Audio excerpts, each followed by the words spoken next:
Okay, hello everybody. hello, and welcome. How is everybody doing? Happy Saturday.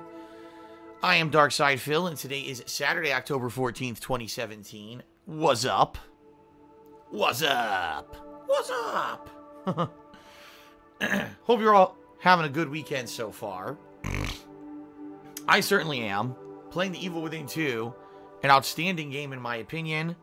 Having a lot of fun here, and looking forward to more. I'm having so much fun with this game that I decided I'm going to play it all day again today, which originally was not my plan. My plan was originally I was going to split the weekend and do like half and half streams, but I've been having so much damned fun with this game that I decided that I would, play this all day again today. So if you're not aware, folks, this game, quite different from the original Evil Within, even though it does have some of the same gunplay elements, characters, and upgrade trees, etc. In Chapter 3, the game goes completely open world, and because it's open world, the game opens up to a ridiculous amount of content. I spent over 4 hours. Over 4 hours in Chapter 3. Now, I'm sure if you just steamroll through Chapter 3, only doing the story, you could probably beat it in about an hour, but I really wanted to flesh out the game. I wanted to get as much upgrade stuff as I could. I wanted to get all the weapons, and boy, did I find a ridiculous amount of stuff to do in the open world part of Chapter 3. So I loved it. I've been having so much fun. Now I'm in Chapter 4, and I'm only about 15 to 20 minutes into Chapter 4, but it's very linear. So I think what this game is going to do, it's going to alternate between open world versus linear. And I think maybe there probably will be more linear than open world. Apparently the game has 17 chapters. And here I am, 8 hours into the game. I'm only in Chapter 4. Okay? But I get the feeling, watch, what's going to happen is some of these chapters are going to end up being, very linear and short compared to the other chapters. That's kind of the vibe I'm getting, that certain chapters will be long while other ones will not be so long. So I think Chapter 3 was one of the longest ones in the game because it was open world. Watch us get a few chapters now that aren't, and then it'll open up again, right? Hey, I'm happy with that. The game has like 2 to 3 open world areas that add a ton of content to the game. I'm totally cool with that. The game also has really cool side content. I mean, some of the fun stuff I found yesterday, a flashback to the original game. I was haunted by a ghost, amongst other things. I don't want to spoil too much if you guys haven't seen the videos yet. But you definitely should check them out. All of my videos of this playthrough so far are already live on DSPGaming. And keep in mind, folks, as I play these games on stream, the videos all upload to my YouTube channel, DSPGaming, immediately following the conclusion of the stream. Okay? So, pretty good so far. It's been really awesome. Looking forward to more today. Today I'm playing it all day, so that means this first gameplay stream will be 4 more hours of gameplay, at least. And then later tonight will be another 2 hours. So we're going to get another 6 hours into the game. So that'll be what? 14 hours by the end of today. Pretty good. Now, tomorrow. Tomorrow's kind of up in the air. I think what I'm going to do is maybe split the day where I'll do half Evil Within and half Shadow of War. Now you might say, but wait a minute, Phil. Tomorrow is Sunday, and Sunday you never do double streams. Well, in this case, because we do have extenuating circumstances where I'm in the middle of 2 new games, and there's another new game coming out this week, I am going to try to cram in a double stream tomorrow, alright? No lie, it's going to be tough. Because what I'm going to have to do is finish my first stream, get the videos uploading, run downstairs, heat up some leftovers, wolf them down, run back up here, film the weekend preview, upload the weekend preview, and have all that done in time for my second stream, which is only a 2-hour period. It's going to be pretty tight. So I'm going to do my best to try to get all that ready and, make that happen, okay? Worst case scenario. Worst case, if I can't make it happen, then what I'll do is I'll delay the weekend preview until tomorrow, or excuse me, until Monday. So the weekend preview will be a day late, but that's still better than the alternative of not doing it at all, right? Because here's the thing, on Monday, alright, on Monday, I'm going to be doing more Evil Within 2 on my main stream, and then Monday night at 9 p.m., really, I'm going to start the stream at 8:30, but really it will start till 9 p.m., will be the premiere stream of South Park: The Fractured But Whole. All right? 2-hour late-night premiere stream of the big new release for the week. Everyone's going to be excited for it. I know I'm definitely hyped for it. I'm really pumped to play it. I mean, we've been waiting years for this game, right? Should be good. I'm really excited for it. So, all right. Oops. Someone just brought up that, I guess the top cheer was not, the top chair is not working for me. Well, now I know I gotta open up my stream chat again. My stream chat is not working properly on my laptop. Let me go ahead and try to fix that. Anyway, yeah, South Park: The Fractured But Whole, the big new release for this week. Everyone obviously is excited for it. I'm super excited for it. And hopefully you will join me for that premiere. But being that that's the premiere, see, that's the thing. I'll have extra time on Monday to, for example, do the weekend preview if I didn't have a chance to do it tomorrow. Okay, so we'll see how it goes. But more than likely, if I can't get it done tomorrow, I'll do it on Monday. All right. I'll put that into my schedule tonight on Twitter so people understand if there's no weekend preview tomorrow, what's going on. Okay, so that is tomorrow, and Monday. And then, of course, this week, what I'll do is I'm going to balance South Park with The Evil Within 2 and Shadow of War. I'm going to try to balance all 3 games so that, you know, probably the first day or two I'll play only South Park, just like I do with these games to get into them. But then what I'll probably do is start alternating the different games, so that way I have, you know, coverage of all of them until I start wrapping some of them up. Because I do fully expect that at least by middle to late next week, I should have at least getting close to completing something like The Evil Within 2 or whatever. We'll have to see, because I actually don't know how long these games are. It seems to me that all of these new releases coming out are all incredibly lengthy. So, pretty crazy. And that's a good thing, though. Don't get me wrong. This is a good thing. Being immersed in so many great new releases this time of year is the way to go. This is what's very exciting about the hardcore gaming season, is being able to experience so many AAA gameplay experiences. I mean, I do have to say, it is a shame that we had to wait all damn year to get to this point. It would have been a lot nicer if during a lot of the slower times of the year, we could have had some of these games. Like, for example, the summer months, as many of you know, were very slow this year. I mean, it was like mid-June until mid-August, there wasn't a single meaningful new release. They were all either re-releases, rehashes, or things that I just weren't interested in, and I ended up doing a lot of downtime stuff, like a Dark Souls 2 Scholar of the First Sin run, a Red Dead Redemption regular, and then Undead Nightmare run. You know, my Sonic Marathon, which was two to three different Sonic games, Sonic Adventure 1, 2, and then I played Sonic Mania. And not to say that stuff wasn't good, it was, but these are prime months when if these game studios could get their shit together and release games, I think that they would sell like crazy. Especially these AAA releases, where you need all of the time to get through a big AAA release that lasts 15 to 20 hours minimum. That would have been an ideal time to be having those games released, but for whatever reason, let's all release our games in the same 2 to 3 weeks. Let's all do it, and then no one could possibly cover or play all these games unless they're constantly playing games 24 hours a day. Oh, it's pretty nuts.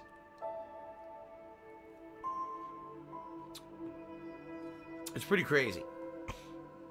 So I'm going to do my best, folks. I'm going to do my best to keep going, to cover these games for you, especially because so far they've been outstanding. Shadow of War, outstanding game.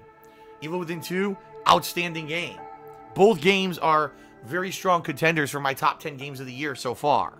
I don't want to tell you, oh, it's a shoo-in, because who knows what's going to happen in the later games of these games, but for now, these games have been absolutely amazing. And I've really, really enjoyed both games, and now it sucks that I can't dedicate full time to both, and now we got South Park. It's like the trifecta of good gaming, so that's 2 thumbs up, but I can't play them all at once, 2 thumbs down. It's like the double-edged sword of the hardcore gaming season of the year, right? It really is.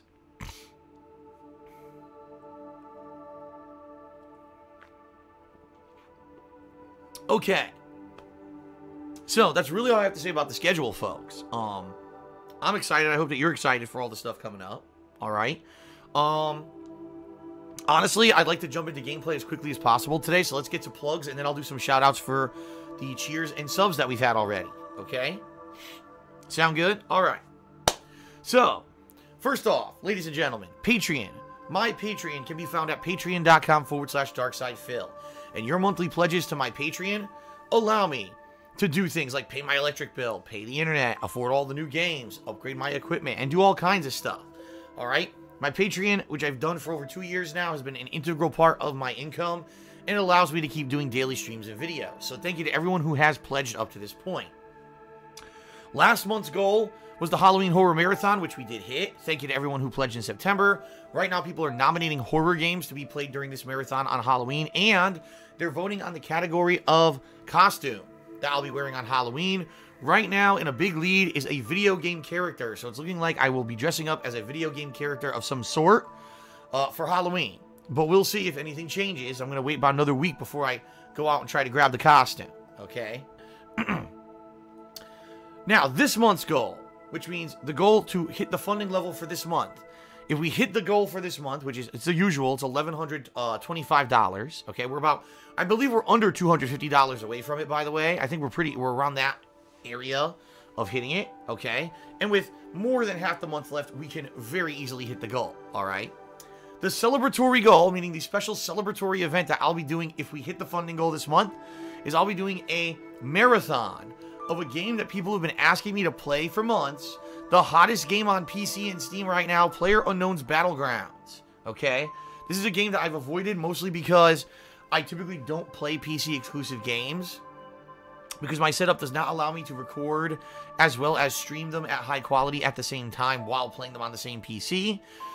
That being said, I'm making an exception here because there's a possibility that PlayerUnknown's Battlegrounds may actually be released on the Xbox One by the end of the year, all right? If not, I am going to play it on PC, but I'm going to do a special thing where I only stream it, and then I'm going to allow Twitch to auto-archive that stream and then split that up into parts and upload that to YouTube. So I'm doing it much differently than I typically would, all right? It's going to be a pretty fun event where I play at least 7 hours of gameplay of PlayerUnknown's Battlegrounds. I heard that the game both has various modes that would allow me to do some varied stuff. Like I could go solo, but then I could team up with people. And I heard I think there's a duos mode as well, where it's only 2 people. I'm not positive about that, but that's what I've heard. So from what I'm to understand, it's a lot better than Fortnite's Battle Royale, because Fortnite's Battle Royale was only 1 map, was very limited with what was available. According to this, you know, PlayerUnknown's Battlegrounds have been fleshed out to the point where there's lots of content and lots of fun stuff, okay? So, I'm looking forward to this. Let me put it this way. There have been many games over the years that I've either avoided or not had a chance to play because I'm so busy catching all the AAA new releases that come out during the year, right? And there's a lot of games that fall off my radar. For example, Minecraft, Persona, Yakuza, just to name a few. But because of patrons who have either nominated these games for playthroughs or have hit the funding goal, and we did these cool celebratory events in response to hitting the goals, I've played all these games now, and I mean, I've become immersed in gaming that I normally would not have. I'm now well diversified in gaming. In fact, I will tell you this. When I played Minecraft, that opened my eyes up so much. I was like, now I understand why people have liked this game over the years so much.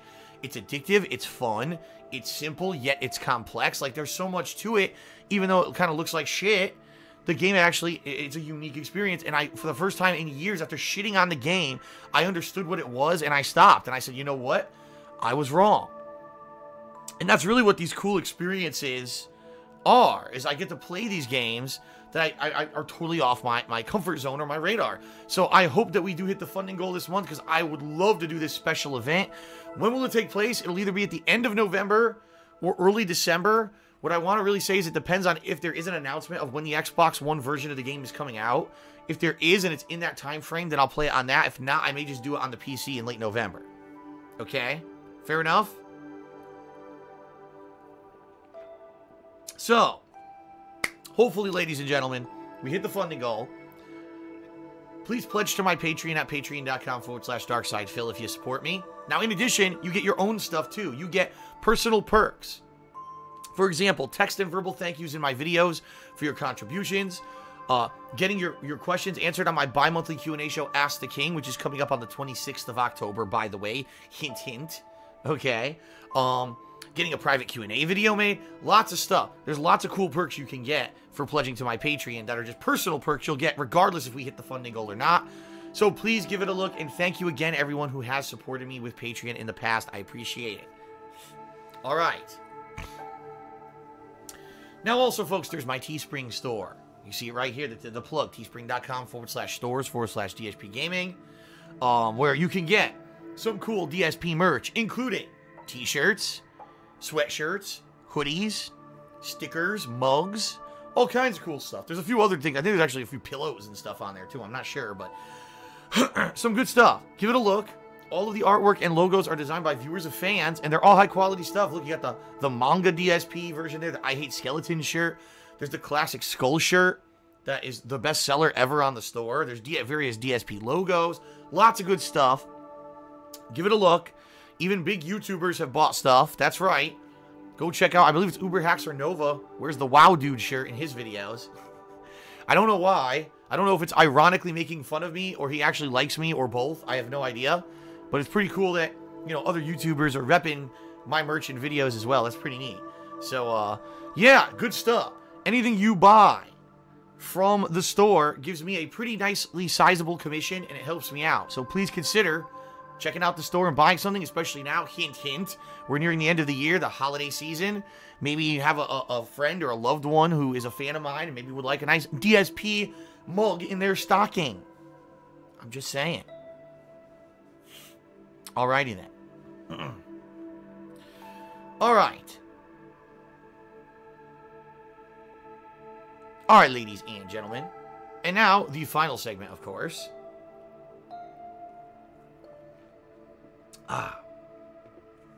The final segment, ladies and gents. If you are watching this stream, if you're enjoying yourself, if you've been loving all the Evil Within 2 coverage I did in the past day, if you've been loving all the Shadow of War coverage I did in the past week, if you've been loving all the coverage I've ever done in the past, almost 10 years at this point. It's been about 9 years that I've been making YouTube videos and covering all the big releases. Feel free, if you're excited and if there's some hype going on the stream, to either cheer, sub, or tip. Okay, I'm very appreciative of any of those things that happen during the course of my streams. Okay, if you do any of those things during the stream, I will give you a shout out. In fact, there's some people who've been cheering and subbing on the pre-stream, and I will be giving them shout outs momentarily. All right, now, if you cheer 50 bits or more, if you sub to the channel and click the share button, or if you tip me $2 or more, I will give you a big, nice visual pop-up here on the stream. These are cool animations designed by longtime viewer and fan Dr. Zombius. He made these custom for the month of October, so they're all spooky themed for Halloween. You'll see these in all my playthroughs and streams over the course of this month. So special thank you to Dr. Zombius for creating those for us, okay? So, yes, folks, I thank you very much for your support. Obviously, you know, that stuff is much appreciated. Honestly, since March, when I adopted more of a live streaming focus, it's really the reason why I'm still here, folks. It really is, because I could have, when all the YouTube shit fell out from under, all right?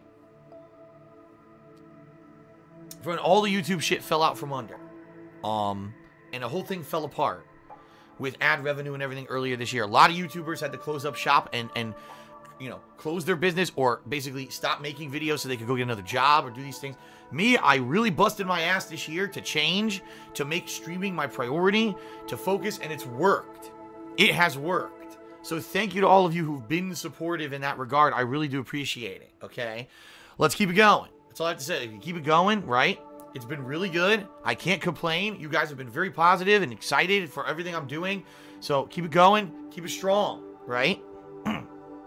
All right, so thank you very much, everybody, for your support. I appreciate it. So now let's do some shout-outs. Ready? Let's do some shout-outs. Let's go all the way down here.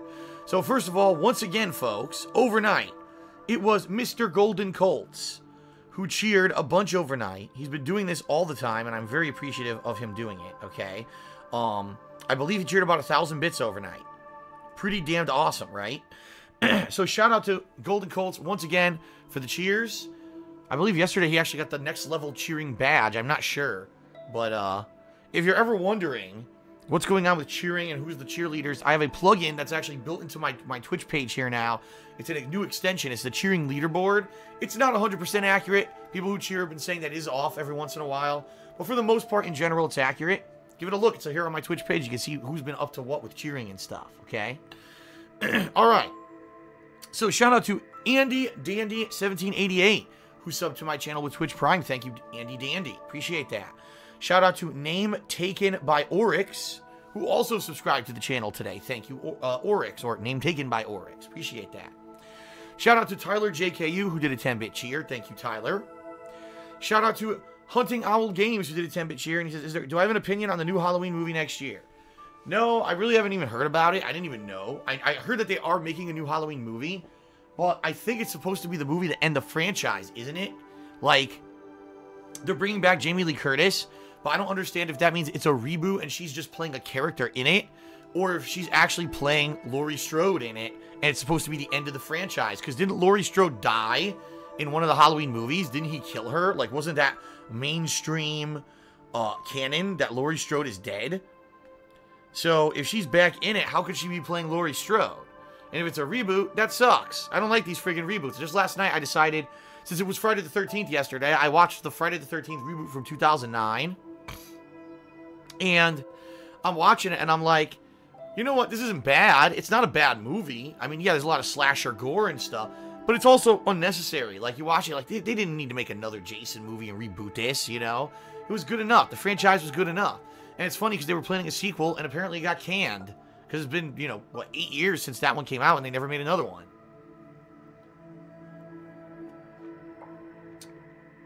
So, yeah, I don't know how she could be back in a new mainstream Halloween movie if she's dead, Laurie Strode. So it seems to me it may be a reboot, and if it's a reboot, meh. I'll probably watch it because I do watch all the reboots, but it doesn't mean that I'll have to like it. All right.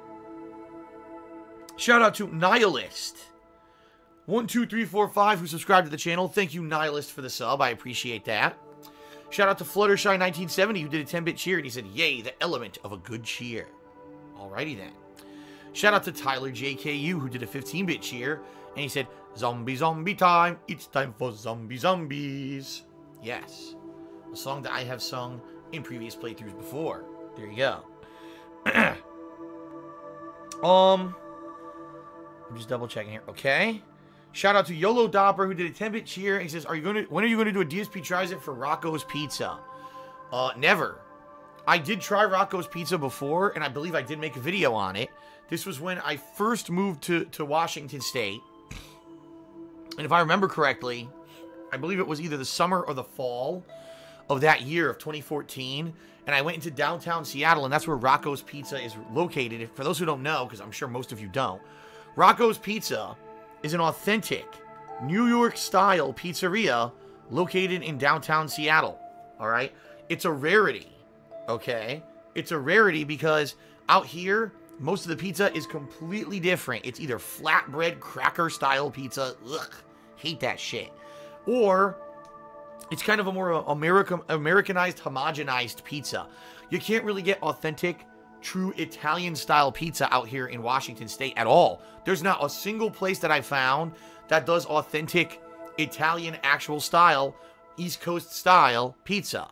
However, this place, Rocco's, only does that style of pizza. It's pure New York pies. It's the giant pies who have the big floppy slices. They load on the toppings, drip, you know, stretchy cheese.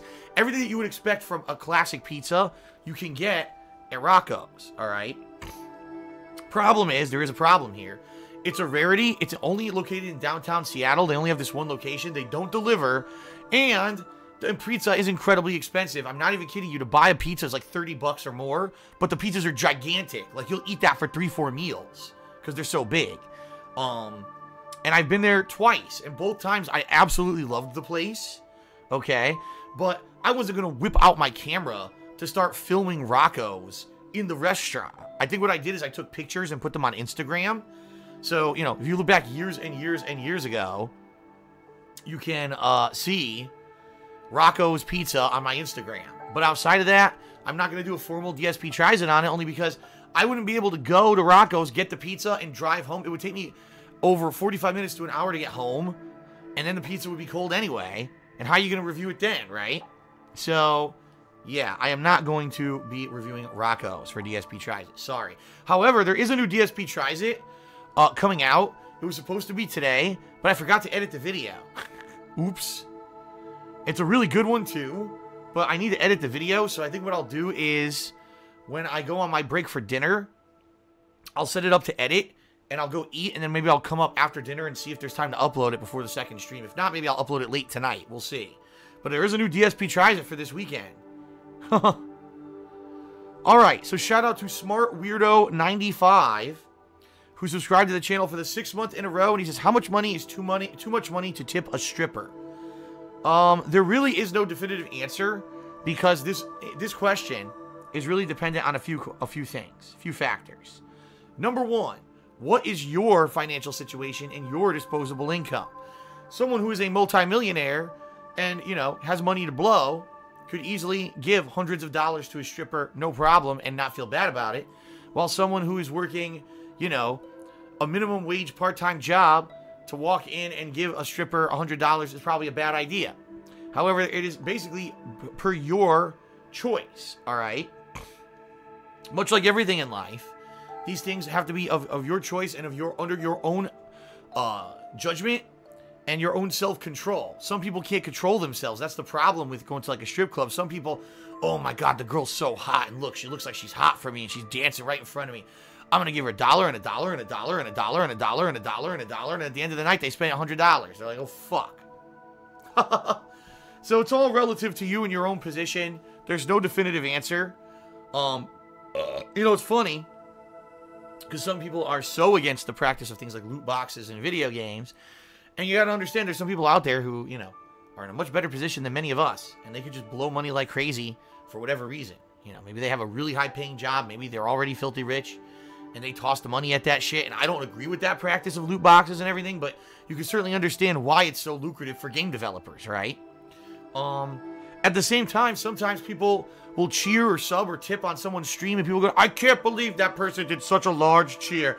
Oh my God, why would they tip him so much money? And it's like, you gotta understand, it's all relative. Not everyone is in the same position as everyone else. On the flip side of that, I'll say this. I am very appreciative of every single cheer, sub, and tip that I get. So even if you're someone who can only cheer a tiny little bit, understand that I am very appreciative of that, okay? Don't feel bad because someone did a giant cheer one day that you can only do a 10-bit cheer. You know, every little bit helps. All right? All right. Shout out to, oh my God, listen to this guy's name. Are you ready? It's funny because this guy has a great comment and a terrible name. Ready? Swallow my nut. Ugh. Swallow my nut did a 10-bit cheer.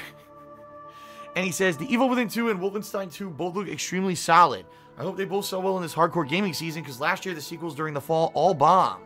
Titanfall 2, Dishonored 2, and Watch Dogs 2, all extremely good games. I hope that these games will get a third.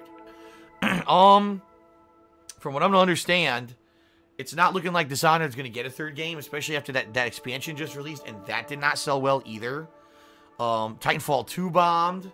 That is correct. And I get the feeling, sadly, because Titanfall 2 was not a console exclusive like Titanfall 1 was, that it did not sell well. Watch Dogs 2 was a surprising flop because the game had tons of promotion, tons of advertisement, tons of marketing. But because people disliked some of the things that happened in the first game, they skipped the second. Which sucks because the second was, I would say, about 4 times better than the original game. It really does suck.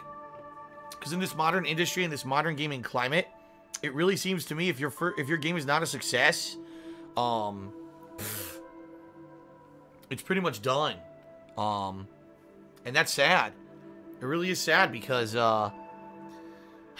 you know, some of these franchises are really good games. I feel bad. Like, Watch Dogs 2 was by far one of my favorite games of last year.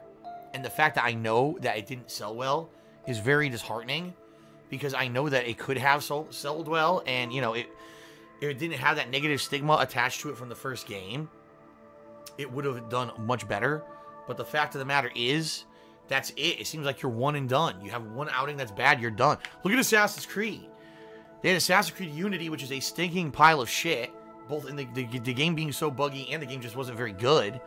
And then the year after, they had Syndicate, which is actually an outstanding game, and sales were low, which is pretty sad. We'll see this year what happens with AC Origins, now that they didn't have one last year, right? All right, shout out to June Gugu, who did a 10-bit cheer. He says, have you ever been on a diet or fasting? When I was living in Connecticut, and when I was living alone, this was my first few years of YouTube, okay? I actually, because I knew that I was living this kind of sedentary lifestyle where I wasn't really moving that much, because back then I was going crazy with YouTube videos. That was the big burgeoning time of YouTube where I could pump out 8 to 10 hours of gameplay a day on launch day, and people would watch every fucking video, and I get thousands of views on every video. It would be crazy. Certainly it was a different era back then, folks. It really was.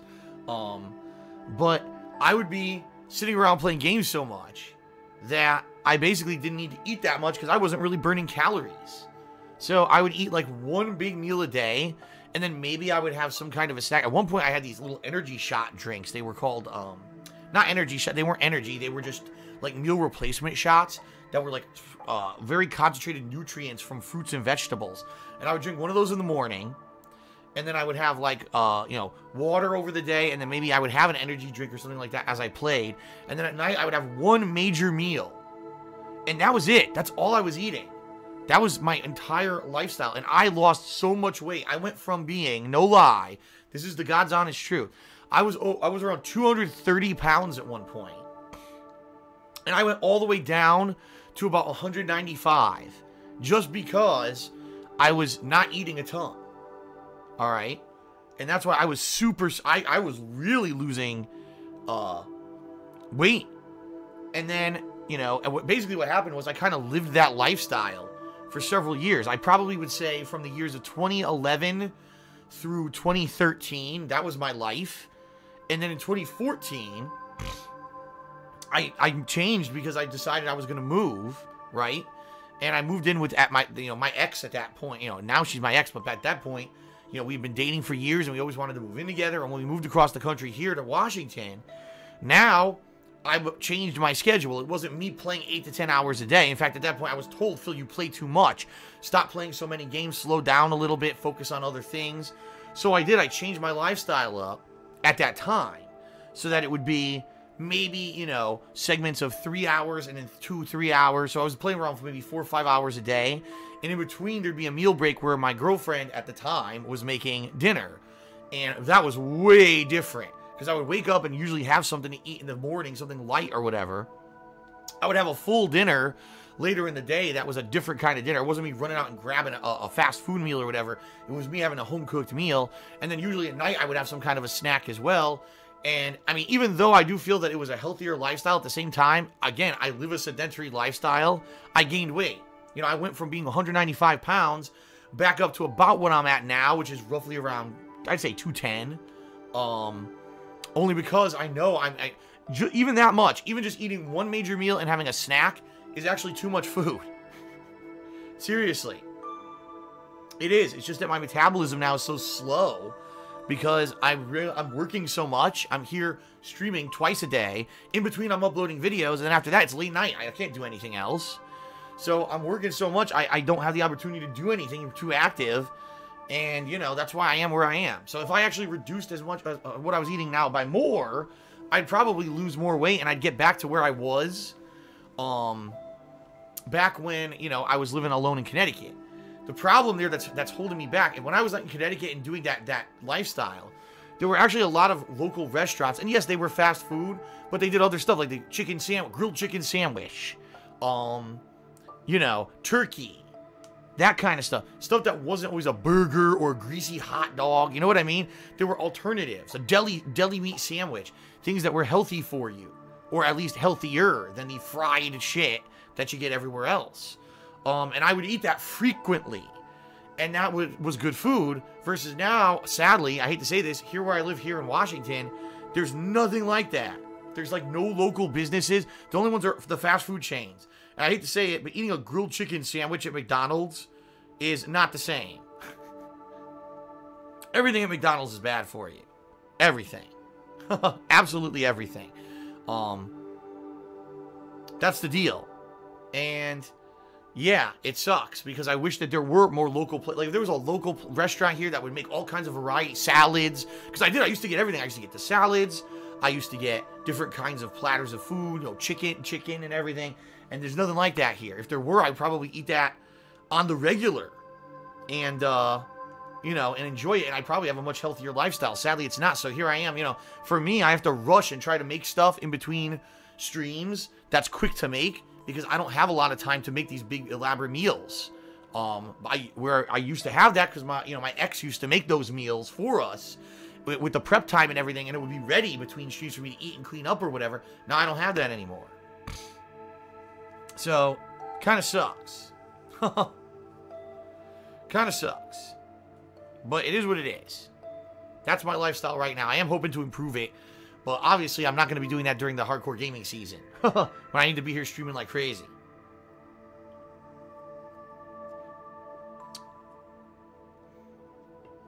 Who said they don't like salads? Salads are good, man. Salads are good, especially if you do the right combination. Like what I usually do when I make a salad, I buy one of those bags of pre-chopped veggies. So it'll have things like the lettuce, cabbage, carrot, radish, all that kind of stuff mixed into it already. And then I'll, you know, toss in a couple croutons. Usually I go with a light kind of cheese. Depends on what kind of salad I'm making. Maybe a little bit of cheddar, a little bit of like Parmesan cheese. And then dressing. You don't go crazy on the dressing. First of all, you got to get the dressing that are the light dressings. You don't go with those creamy, heavy-ass shit. Those things are fucking calorie monsters. You can't do that. You got to go with the clear. Any dressing that's clear, you can see through it. That's a good dressing, because usually it's lower in calories, lower in fat. You know, and just enough to make sure that all the salad is wet and you get the flavor of the dressing, but not that it's soaked in it either, because some people do that. Oh, I'm eating healthy, I'm having a salad. And then they pour half the fucking bottle of dressing into the salad. It's like, what are you doing? So, pretty good. Yeah, that's how I do my salads usually. At one point, I was putting bacon bits into the salad. I stopped doing that. I said, I gotta cut. That's bad, because that's what I mean. That's one of the things. It negates the health value of the salad if you're putting in fatty meats. So I stopped doing that. All right. And shout out to Sensoji, who did a $2 tip. And he says, at the club, never tip the stripper more than the bartender. Well, there you go. So if you're going to give the bartender a $101 tip, it means you can only tip the stripper $100. All right. Sounds good. And Black Mage C-Type says, the trick to making a good salad is to substitute lettuce for French fries. There you go. Yuck. I'm going to pour Caesar dressing on my French fries. Ugh. Yuck.